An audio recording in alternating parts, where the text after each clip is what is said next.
the spotlight only got brighter. Such a decorated high school athlete, Marcus, you were being recruited by Auburn, University of South Carolina, Clemson.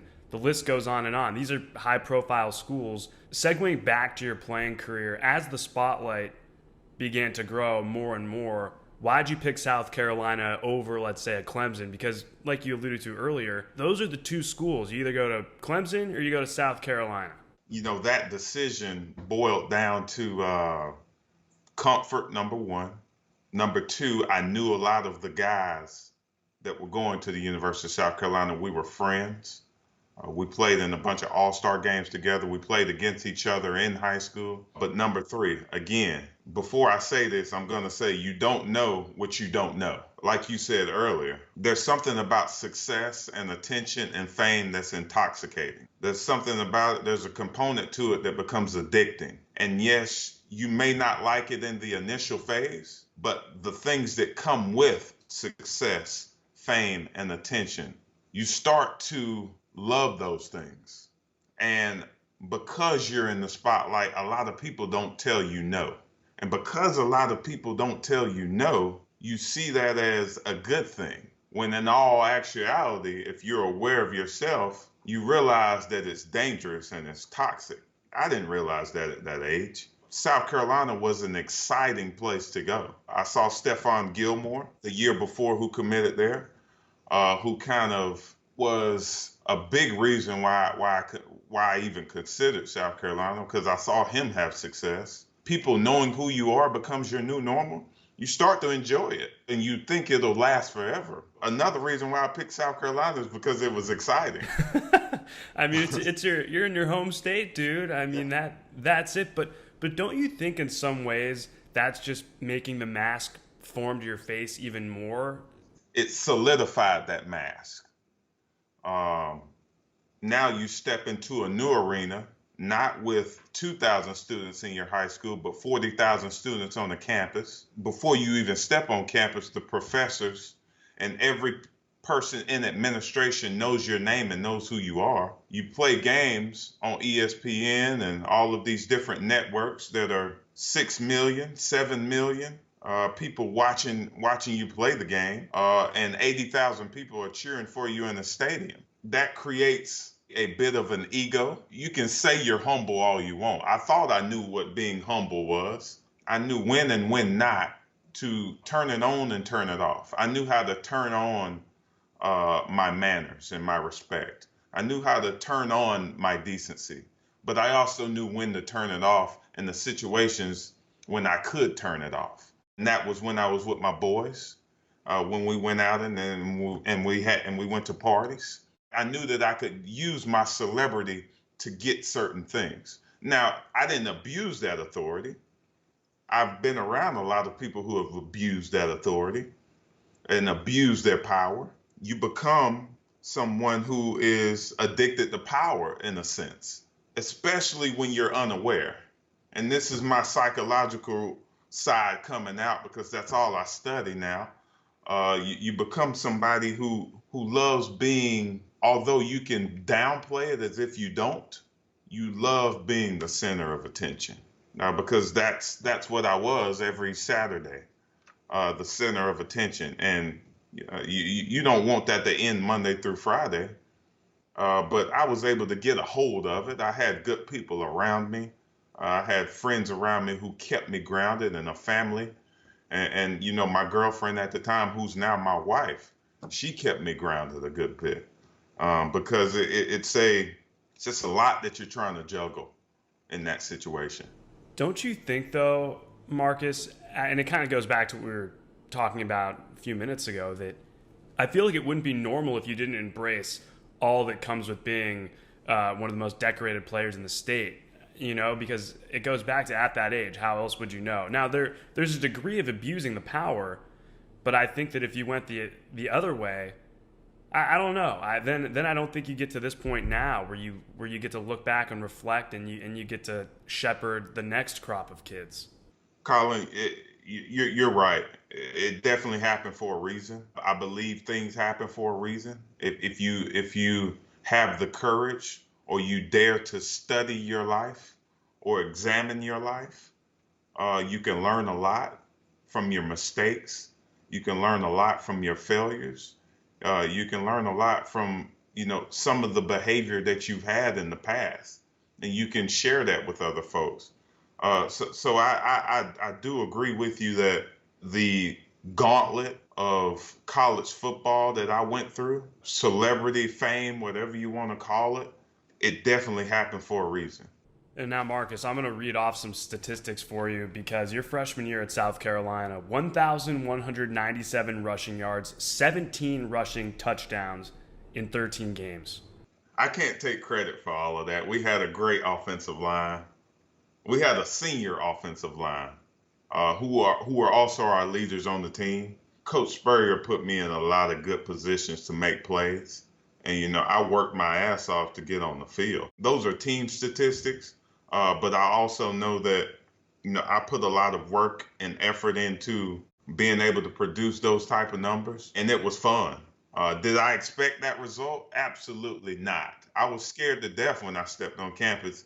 As much confidence as I tried to exude, I was scared to death. I was nervous. I just knew I needed to work hard. That's all I knew.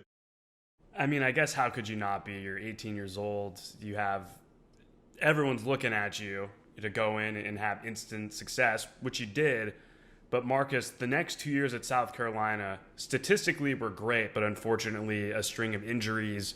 You tore your ACL in your left knee your sophomore year.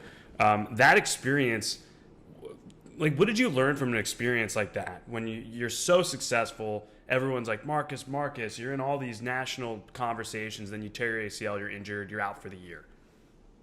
Now, you mentioned my freshman year earlier, where I was a little scared puppy, ready to run. Don't get me wrong. I was excited about playing, and I was thankful for the opportunity, but I was also nervous. Now, going into my sophomore year, I was confident. I was bigger. I was faster. I was stronger. I wanted the Heisman Trophy, and I knew it was mine.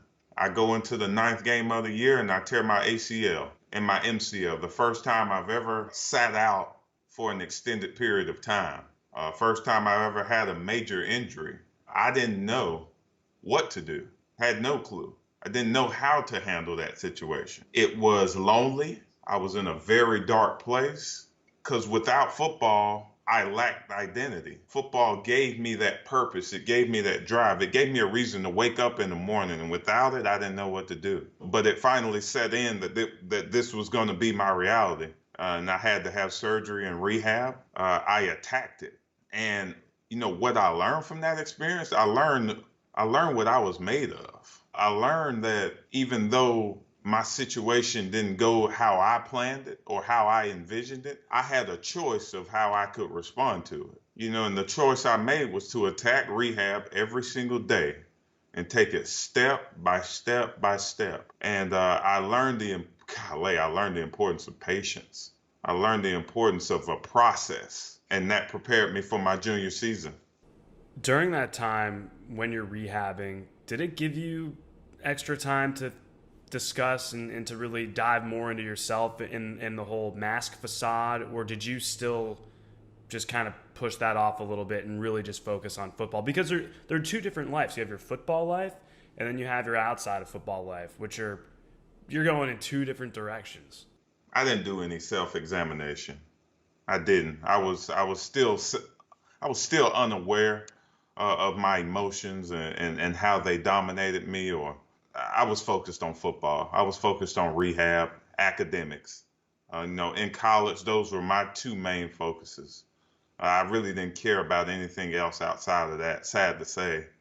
But that mass it was still operating.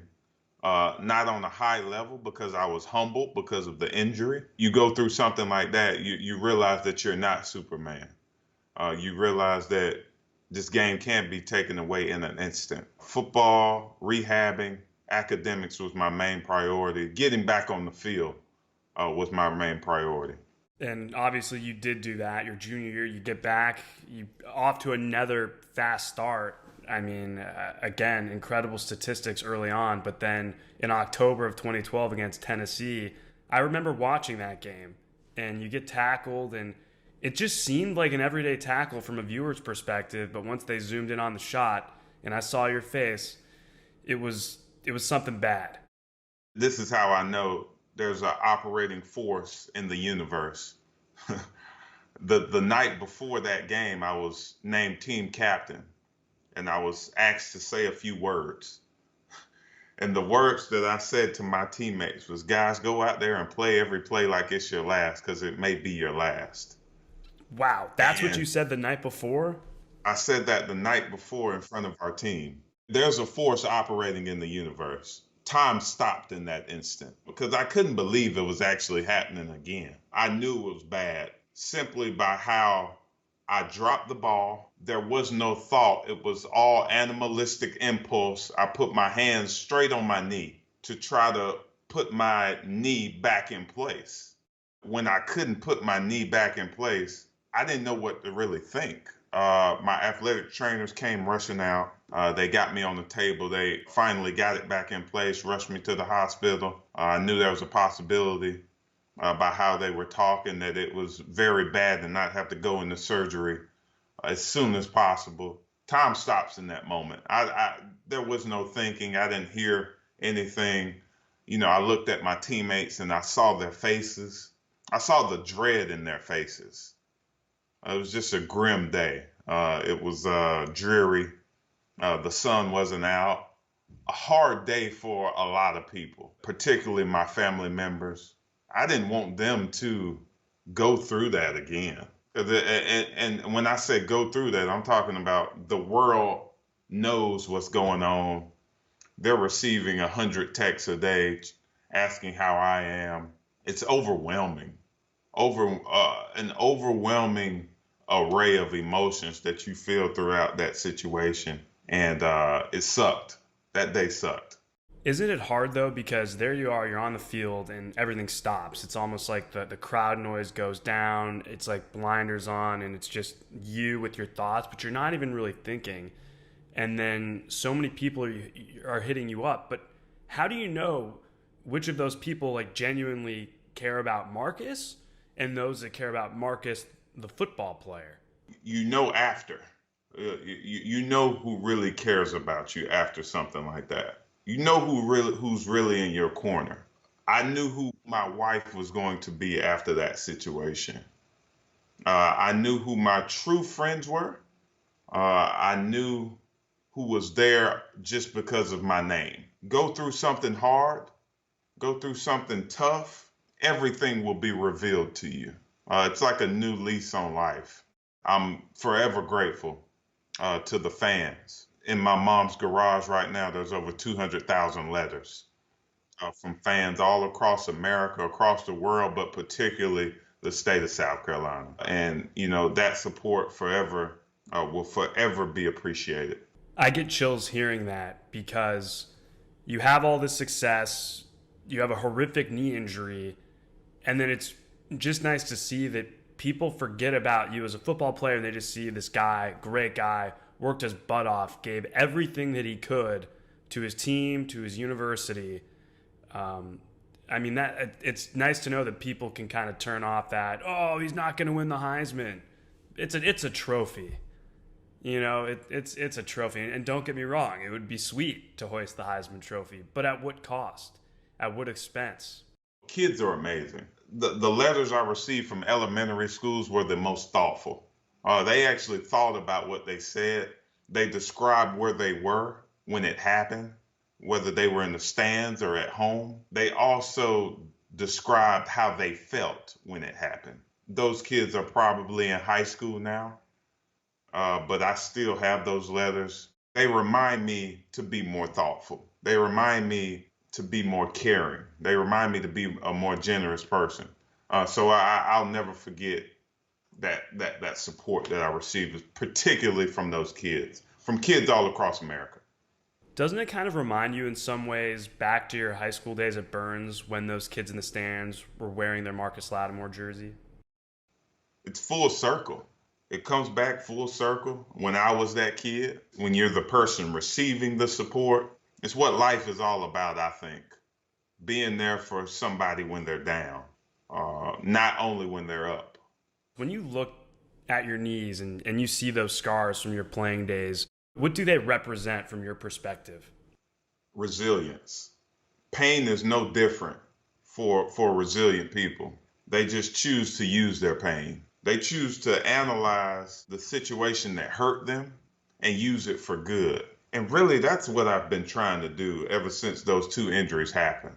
Life is full of suffering, whether it be death in the family, an injury, you fail a test, your girlfriend breaks up with you, whatever the case may be. You're going to go through tough times. That's just the way of the world. We have the ability to reason with other people, so we feel other people's pain. But you can choose how to respond, when you're down. And what I've noticed, the people throughout history who we admire the most, Gandhi, Nelson Mandela, Martin Luther King, all of the people that fought for human rights throughout history, they all went through a lot of pain. They all went through a lot of suffering. They all hit obstacles along the way. But we admire those people. We respect those people. We're thankful and grateful for those types of individuals. That's how I try to model my life. If you develop resiliency, you can accomplish whatever you want to accomplish and make something good out of the suffering that you went through. It's a powerful thing. The easy thing to do is just use that as an excuse. The easy thing to do is just lay down and stay in a shell, which is going to lead to more suffering because you haven't addressed how that situation hurt you. I've received more satisfaction in life talking to a 14-year-old female who's torn her ACL 3 times than any touchdown that I've ever scored in Williams-Brice Stadium. I've received more satisfaction in life sitting down with an athlete who has broken his ankle, telling him, to keep pushing and keep going because you're going to learn so much about yourself through this than any accomplishment or award. I was inducted into the Hall of Fame for South Carolina. Yeah, that was great, but helping people get through tough times is a lot more gratifying. It's a lot more satisfying than any of that. What you just said is extremely powerful. And that's the message I want people to understand, is that it's much, much bigger. Football is a part of you, but it doesn't define you. It's not you. And I think that's really freaking cool that having those experiences and helping people through tough times holds more weight to you in your life. Because at the end of the day, and I said this in a previous podcast, people are not going to remember your bank account. Maybe they'll remember your accolades, maybe they won't. But what they'll really remember is being there for someone in a time of need and not leaving their side. That's it. In life, in society, the times that we're living in, we need a lot more empathy and compassion. One thing that I've learned is that, man, the greatest gift that you can give somebody is your attention. The greatest gift you can give somebody is your ear. And because of that, I've been able to cultivate so many relationships with young men, with young women. I've improved my relationship with my wife, with my mom, just because I've learned the skill of empathy. I've learned the skill of compassion because that's what I received when I was going through some of the most challenging times in my life. I received that. It was reciprocated. Life's too short. Life is too fleeting to look at it only through our view. Put yourself in somebody else's shoes and help them and watch how fulfilled you become. That's what life is all about, helping other people, making others feel good. It's that simple. It's isn't it kind of weird though, because it's simple when we say it aloud, but it's hard to do because maybe you are a top-notch football player and you have the spotlight on you and everyone's saying yes to everything that you want, and that small thing just kind of gets lost. It can completely get lost, and you can believe that you're more important than you actually are. We're all stardust.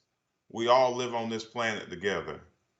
There are no squiggly lines that separate California from Nevada when you look at Earth from space. We're all interconnected in some way. And if we start to realize that as humans, this nation will heal, everything will run a lot smoother. We all want the same things. You look at any group, any organization, you look at a gang, look at the gangs in Los Angeles right now. What are they looking for? They're looking for love. They're looking for acceptance. They're looking for somebody to listen. They're looking for a place where they can belong. And when we don't have those things, we're going to search for them, whether it be through violence, whether it be through drugs, whether it be, however the case may be, we're all looking for the same things. I guess my journey has kind of showed me that a little bit. Without the injuries, do you think you would be where you are now having this perspective on life? Or do you think those two instances, your sophomore year and the devastating one, your junior year, really helped reshape you? I'm thankful for my knee injuries. I'm thankful and I'm grateful. Why? Because I became more self-aware.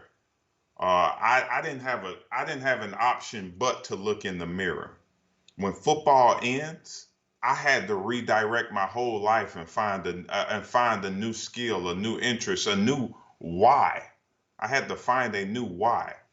Going through that, it's kind of showed me that you will hit a wall in your life. Obstacles will come, whether you like it or not. Adversity didn't stop after those two knee injuries. Life doesn't stop after those two knee injuries. You're going to hit more walls. If you look at those walls, you grow. If you decide to look at what hurt you, you will grow. If you decide to use what hurt you, you will grow. And I've grown so much because that happened in my life. I don't think I'd be as self-aware as I am today if I didn't go through those two knee injuries. Do you think in some ways, and I hate that it happened the way that it did, right? Because you never want to see that. The look that you had on your face that day, like I mean, you could see it. But do you think in some ways it was the universe sending you a message in some really messed up way to, hey, dude, it's time to look at yourself in the mirror and it's time to start peeling off that mask to get to where you are now? Colin, I 100% agree with that. Simply because of when it happened and how it happened, because I was heading in a direction where I was going, where my life was going, it was going towards the NFL. In the NFL, that means you're making a lot more money. And when you have a lot more money and people, and you still haven't realized the danger of people telling you no, and you still haven't come to the realization that attention and fame is all superficial, when you haven't come to that realization yet, and you mix that with money, I think we've all seen the stories of what happens. 80% of NFL players go broke 2 years after they retire, not because they're not intelligent. You have to be very smart to learn a playbook this thick. It's because they're living life aimlessly. And when you live life aimlessly, you're just searching. You're searching for this satisfaction. So my mindset at that time, at that age, was if I have money, I'll be happy. If I have success, I'll be happy. If I have fame, that gives me happiness. And I thought the NFL was the last step. What I learned through those injuries is that, it's all an illusion.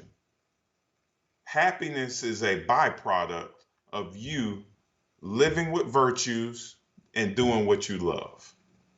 Yeah, it's really simple as that. It has nothing to do with the superficiality of life and the things that society values. Society may value having a nice car, nice clothes, nice place, and all of that is fine. I'm all for that, because I have that. But it's not what makes you who you are. All right, it doesn't make you better than somebody. And it's a messed up, distorted view of life to have, and it only leads to bad things when you look at life through that lens. I've always wondered how that lens even came into fruition right? Because it's not like, it's like, how did that happen? How did that become what people look through? And I've tried to understand that for so many years, and unfortunately I've still come up empty. But and I don't think I ever will, and I don't know if anybody ever will. But you really think about to when human beings came to be, how did that somehow pop into the equation? That's such a important question that needs to be addressed because it shapes the minds. It shapes the minds and it colors our perception of how we look at life. And it's a dangerous way to look at life. Part of the reason is because what Wu-Tang said, cash rules everything around me, cream. And I mean that and that is unfortunately that's the world that we live in, where money is king and status and acceptance and all of these things that really don't matter at the end of the day. It makes us who we are. Again, it only leads to disappointment later on in life, and you just continue to search.